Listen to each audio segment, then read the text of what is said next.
Good morning Himachal. अभी तक की बड़ी खबरों पर नजर डालेंगे इस मॉर्निंग न्यूज बुलेटिन में। सबसे पहले हेडलाइंस।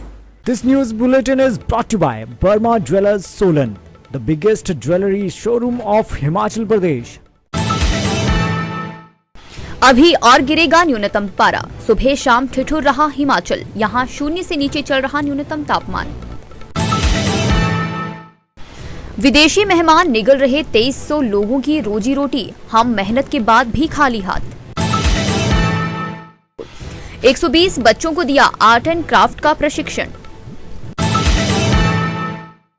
2 हिमाचलियों को दिल्ली में सम्मान, केंद्रीय संस्कृति मंत्री ने किया सम्मानित।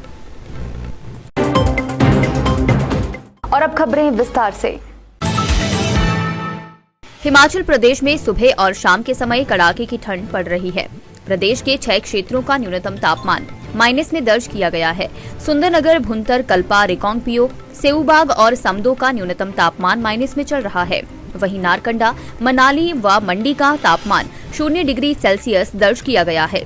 तापमान में आई गिरावट से राजधानी शिमला के कोल्ड जोन में पेयजल पाइप जमने लगे हैं। सड़कों पर गिरा पानी भी शीशा बनना शुरू हो गया है। लाहौल के ऊपरी इलाकों से निकलने वाली नदियों के किनारे भी जम गए हैं। झीलों पर बर्फ की मोटी परत चढ़ गई है। लाहौल स्पीति की चंद्रताल, सूरजपाल और सिस्सू झील जम चुकी है। उधर मौसम विज्ञान केंद्र शिमला ने 20 दिसंबर तक प्रदेश में मौसम साफ बना रहने का पूर्वानुमान जताया है। हालांकि 16 दिसंबर को एक ताजा पश्चिमी विक्षोभ की सक्रियता का प्रभाव प्रदेश में देखने को मिल सकता है। राजधानी शिमला सहित प्रदेश के अन्य क्षेत्रों में मौसम साफ बना हुआ है। मैदानी इलाकों में सुबह शाम धुंध पड़ने से ठंड बढ़ रही है। मौसम विज्ञान केंद्र शिमला के अनुसार आगामी कुछ दिनों तक न्यूनतम तापमान में और अधिक कमी दर्ज होने के आसार हैं। सुबह और शाम मौसम में ठंडक पड़ेगी। हालांकि दिन के समय धूप खिलने से अधिकतम तापमान में बढ़ोतरी दर्ज की जाएगी। पौंग झील में वर्षों से मछली पकड़ने का कार्य कर आजीविका कमाने वाले 2300 मछुआरों को इन दिनों मंदी के दौर से गुजरना पड़ रहा है। पौंग झील में प्रवासी परिंदों के आगमन के कारण मछली उत्पादन कम हो गया है तथा हजारों फुट गहरे पानी में जालों को देखकर मछुआरे खाली हाथ लौट रहे हैं। मछुआरे मछली न मिलने से काफी परेशान हैं और उनको परिवार का पालन पोषण करना मुश्किल हो रहा है। मछुआरे सर्दी, गर्मी, बरसात में सुबह 4 बजे घरों से झील की तरफ निकलते हैं तथा जालों को देखकर वापस 12 बजे लौटते हैं। इसी प्रकार शाम को 4 बजे दोबारा झील में जाल लगाने को जाते हैं और देर रात लौटते हैं। इतनी मेहनत करने के बाद भी उनको खाली हाथ लौटना पड़ रहा है। मछुआरे काफी मायूस हो चुके हैं और अधिकतर मछुआरे तो जाल लगाने का काम छोड़कर इन दिनों दिहाड़ी लगाने को मजबूर हो गए हैं। मछुआरों का कहना है कि नवंबर माह में प्रवासी परिंदे झील में आते हैं और मार्च तक डेरा लगाए रखते हैं।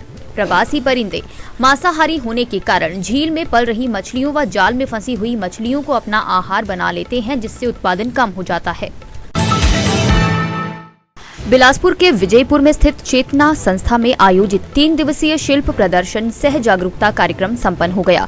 समापन समारोह में चेतना संस्था की संस्थापक डॉक्टर मल्लिका नड्डा ने बतौर मुख्य अतिथि शिरकत की, जबकि चेतना संस्था की प्रबंधन समिति के उपाध्यक्ष मनोज शर्मा, सदस्य राजेश उपाध्याय, स्वदेश ठाकुर व प्रशासनिक प्रबंधक कश्मीर सिंह ठाकुर विशेष रूप से उपस्थित रहे। इस 3 दिवसीय शिल्प प्रदर्शन सह जागरूकता कार्यक्रम में करीब 120 बच्चों ने प्रशिक्षण ग्रहण किया। इसमें विशेष शिक्षण केंद्र विजयपुर, बिलासपुर के दिव्यांग बच्चे, डिप्लोमा के प्रशिक्षु व सरस्वती विद्या मंदिर और औहर के विद्यार्थी शामिल रहे। सभी बच्चों ने विशिष्ट प्रशिक्षकों के साथ मिलकर विभिन्न प्रकार की कलाकृतियों को बनाने का प्रशिक्षण लिया तथा विभिन्न प्रकार की वस्तुएं भी बनाई। टेक्सटाइल मंत्रालय के द्वारा चलाया जा रहा क्राफ्ट प्रशिक्षण शिविर में स्कूल के बच्चों को, स्कूली विद्यार्थियों को हमारे देश में जो क्राफ्ट एंड आर्ट है इसके जानने का एक अवसर दिया जा रहा है और इसके ट्रेनिंग के माध्यम से सीखने का एक अवसर प्रदान किया जा रहा है। 3 दिवसीय कार्यशाला का आयोजन चेतना संस्था में किया गया, जिसमें लगभग 120 विद्यार्थियों ने और हमारे दिव्यांग बच्चों ने सहभागिता की।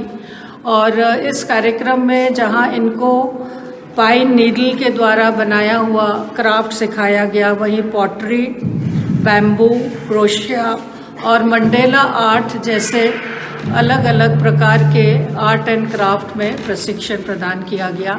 ये एक प्रकार का अवेयरनेस कार्यक्रम है और हमारे प्रधानमंत्री जी के द्वारा जो स्किल इंडिया और भारत को स्किल के माध्यम से युवाओं को विकसित करने की जो एक योजना है, उसके तहत टेक्सटाइल मिनिस्ट्री के माध्यम से ये कार्यशाला का आयोजन किया गया है।